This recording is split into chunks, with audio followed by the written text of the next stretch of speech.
작년 2024년 음력설을 세고 시작된 의료 분쟁이 오늘까지 1년하고도 3개월이 더 지나가고 있습니다. 처음 이 사태가 시작됐을 때만 해도 한 달, 두 달만 지나도 정말 큰일이 일어날 것 같아 가지고 대부분의 사람들이 매우 걱정을 하였습니다. 그러나 작년 추석 때 어떤 의대생이 인터넷 사이트에 올린 글에서와 같이 하루에 1000명씩 죽어나가는 그런 불상사는 일어나지 않는 것으로 보아서 정말로 다행이라고 생각이 되고 있습니다. 이렇게 오랜 시간 어떤 의료의 도움이 없었는데도 불구하고 사망사고가 크게 나지 않았다고 하는 것은 우리가 사람들의 주 사망 원인인 10가지의 병명에 대해서 다시 한번 생각해 볼 수 있는 시간이기도 합니다. 사람은 병명이 10,000가지가 있는 게 정말로 많습니다만은 사람의 생명을 좌지우지하는 것은 약 10가지 범주에 들어갑니다. 첫 번째가 암으로서, 또 두 번째 심장질환, 뇌질환, 고혈압, 당뇨와 같이 세계의 대부분의 나라들이 똑같습니다. 이 암이라든가 고혈압이라든가 심장질환이라든가 이런 병은 지금까지 그 원인을 정확히 아는 것이 하나도 없으며 또 원인을 전혀 모르기 때문에 사실 치료약조차 정확한 것은 없습니다. 대중적인 요법으로 지금까지 지내오고 있는 것입니다.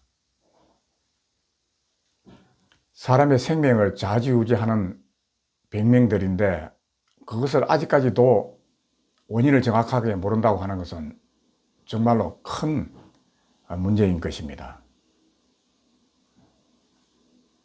지금과 같은 과학시대에, 의학이 발달한 시대에 사람의 세포를 전자현미경으로 볼 수 있고 사람의 DNA를 완전히 분해를 하였는데도 불구하고 그런 병의 원인을 찾아내지 못한다고 하는 것은 그 원인이 전혀 다른 데 있다고 하는 것을 말해주는 것입니다.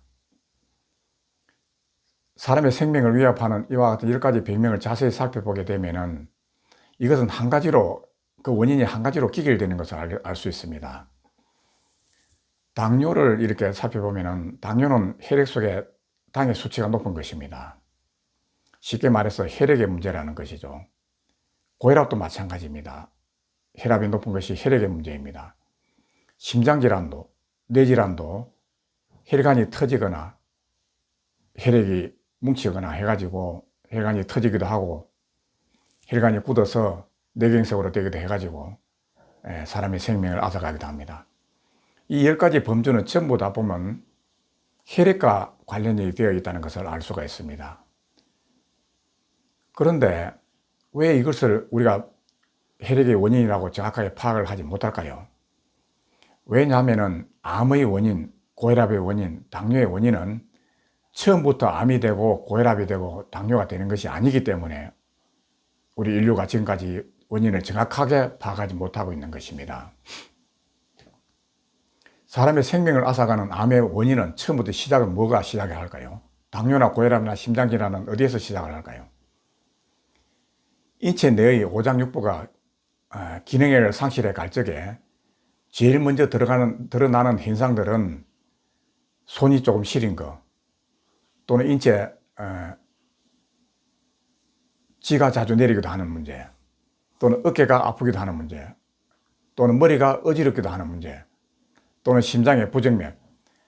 어떻게 보면 가볍다고 할 수도 있고 어떻게 보면 참 문제가 되기도 합니다만은 이런 사소하고 작은 문제에서부터 시작을 하기 때문에 이 문제가 중요하게 문제로 진행이 된다는 것을 우리가 인식을 하지 못하고 크게 걱정을 하지 않습니다.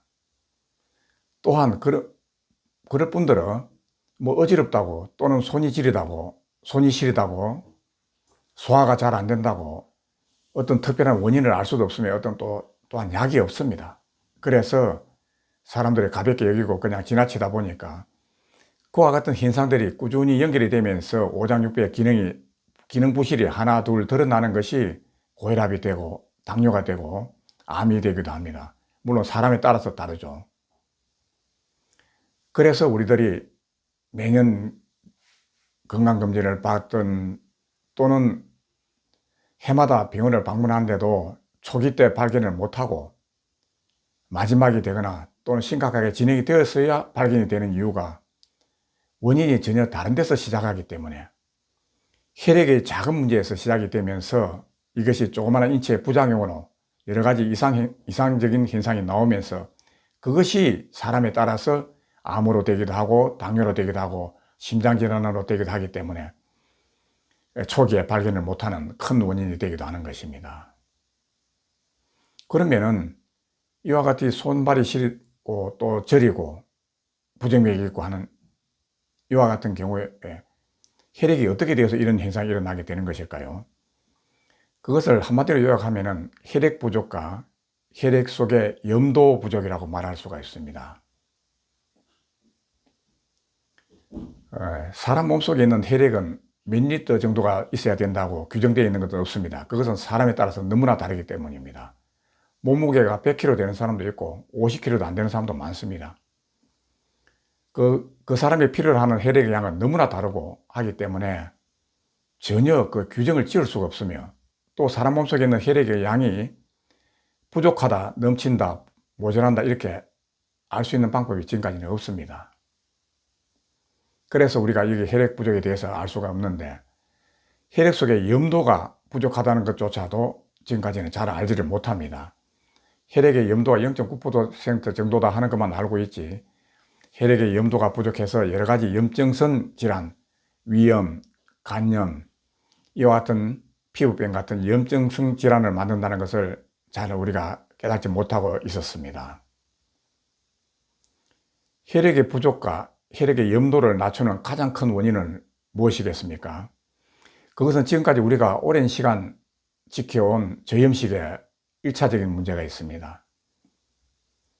소금을 많이 먹으면 고혈압으로 발전이 되면서 혈관성 질환을 일으킨다는 이유로 지금까지 저염식, 무염식을 우리가 오랜 동안 지켜왔는데요.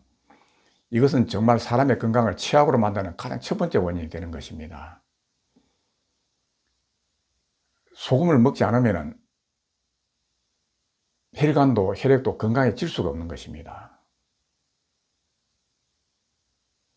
지금까지 시중에서 우리가 먹고 있던 소금들은 제제염이라는 것인데 그것은 정말 소금이 아닙니다. 진짜 소금은 염전에서 바로 올린 순수 자연 소금이 소금인 것입니다. 바닷물 속에는 이 지상의 모든 원소가 녹아 있는 것입니다. 사람은 먹이사슬의 꼭대기에 있기 때문에 지상에 있는 모든 원소가 필요로 하는 고등생물입니다. 그것을 여러 가지 음식으로 다 보충이 안 되기 때문에 소금을 먹음으로 인해 가지고 여러 가지 미세 미네랄까지 인체에 들어감으로 인해서 정상적인 사람이 될 수 있는데 우리가 오랜 기간 소금을 안 먹었기 때문에 지금 여러 가지 이런 문제들이 일어나고 있다고 말할 수가 있습니다.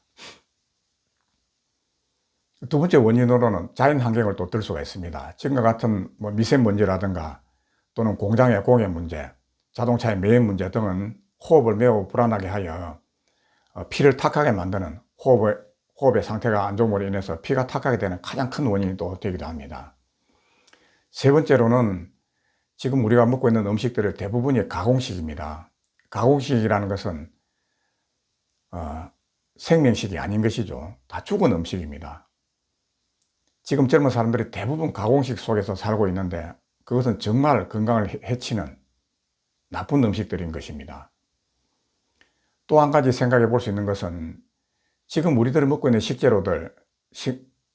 식재료들이 대부분이 비닐하우스에서 재배된 온실 속에서 재배된 반쪽짜리 음식물입니다.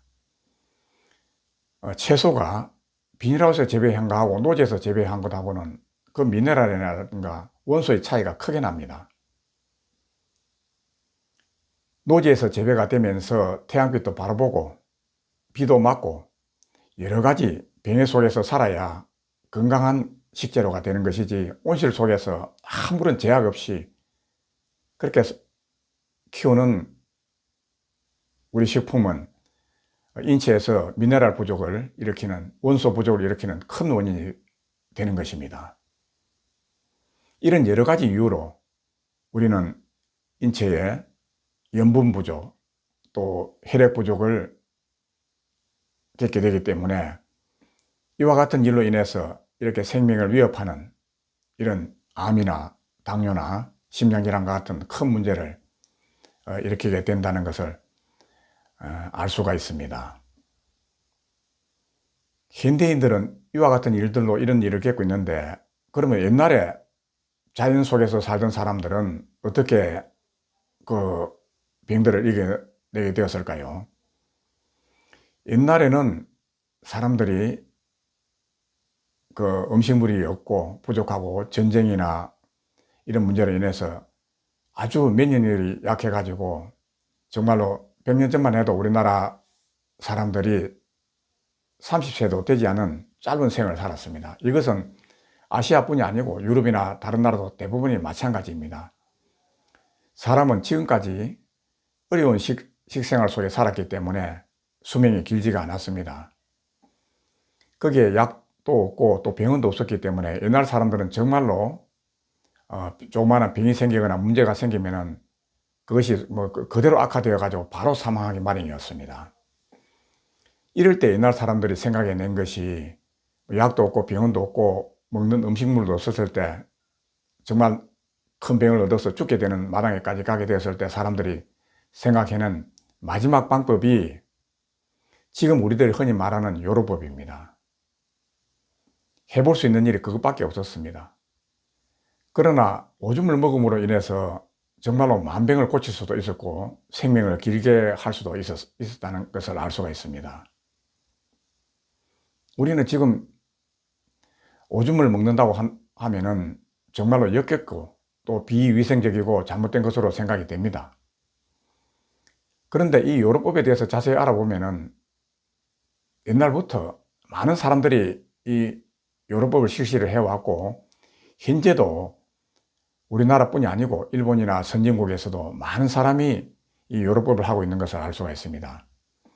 지금 현재 우리나라에서도 많은 의사분들이 요로법 책을 쓰고 요로법을 실시하고 있는 것으로 제가 알고 있는데, 오줌을 먹고 있는 사람들에게 물어보면은 확실히 여러 가지 병이 나았다는 것, 또 인체의 상태가 아주 좋아졌다는 것을 들을 수가 있습니다. 그 인체의 노폐물인데 오줌을 먹는다고 어떻게 그렇게 좋아지겠습니까? 지금까지 우리가 알고 있는 게 전부 다 노폐물인데.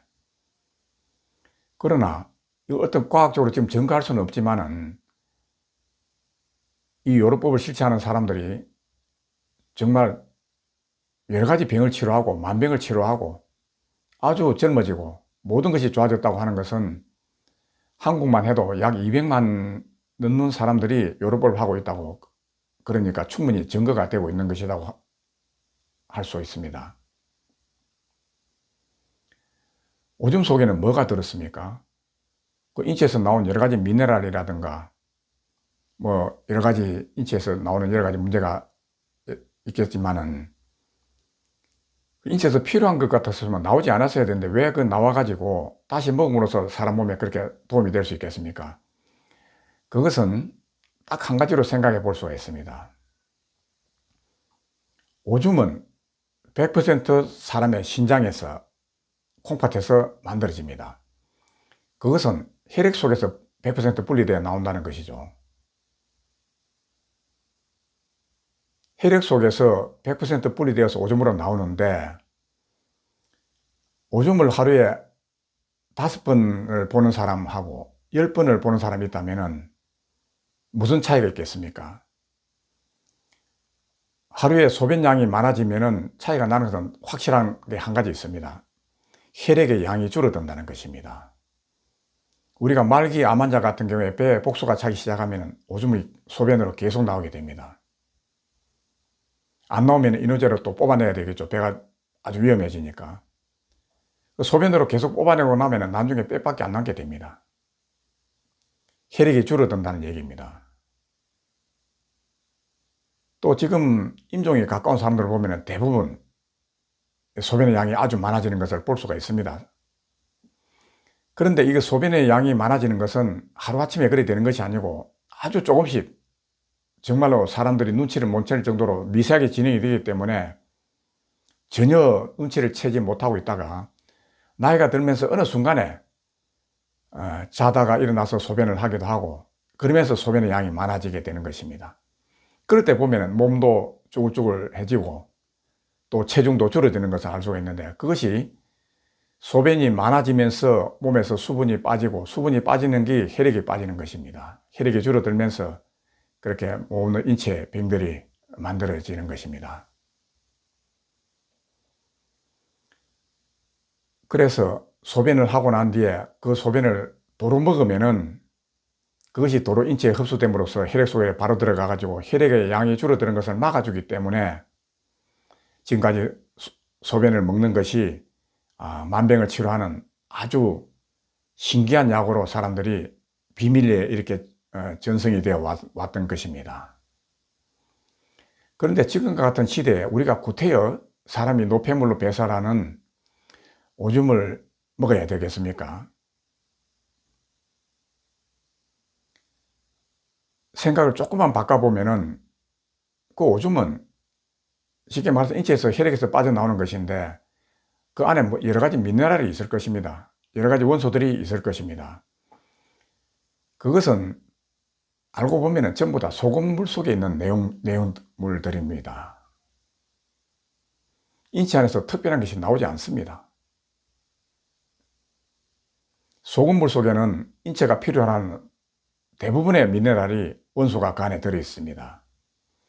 자연산 소금을 물론 공해 성분이 많기 때문에 조금 가공할 필요는 있습니다만은 그 소금을 가지고 소금물을 만들어 놔놓고 소변을 보고 나면은 그만한 양의 한 소금물을 먹어 보십시오. 꾸준히 실천하면은 혈액의 소실을 막아주어서 정말로 여러 가지 문제가 해결된다는 것을 알 수가 있습니다. 이번에 나오는 뉴스를 보니까 지금 코로나가 다시 시작되고 있다는 것을 알 수가 있습니다. 홍콩에서도 시작되고 있고 미국에서도 지금 코로나가 다시 시작된다고 합니다. 이와 같은 전염성 질병들은 특별한 병균이 원인이 아니고免疫이 약한 사람 순서대로 질병에 감염이 되도록 되어 있는 것입니다. 면역은 어디에서 생기는 걸까요? 몸 안에 혈액이 충분하고 건강하면은 그런 전염성 질병을 걱정할 필요가 없는 것입니다. 면역은 혈액의 양과 비례합니다. 혈액이 맑고 충분하면은 전염성 질병은 조금도 걱정할 필요가 없습니다. 소금물을 먹고 몸에 염도를 채우면은 그런 염증성 질환, 전염성 질환 크게 걱정하지 않아도 됩니다. 앞으로 다시 또 팬데믹이 시작되면은 여러 가지 문제가 시작될 텐데 지금 우리가 매우 두렵습니다, 사실. 그러나 소변을 하고 소금물을 마셔보십시오. 오줌을 구태여 역겨운 오줌을 먹을 필요 없이 소금물을 드시면은 건강은 그때부터 다시 찾아온다는 것을 제가 확실하게 말씀드릴 수가 있습니다. 지금까지 제 말씀을 들어주셔서 감사합니다.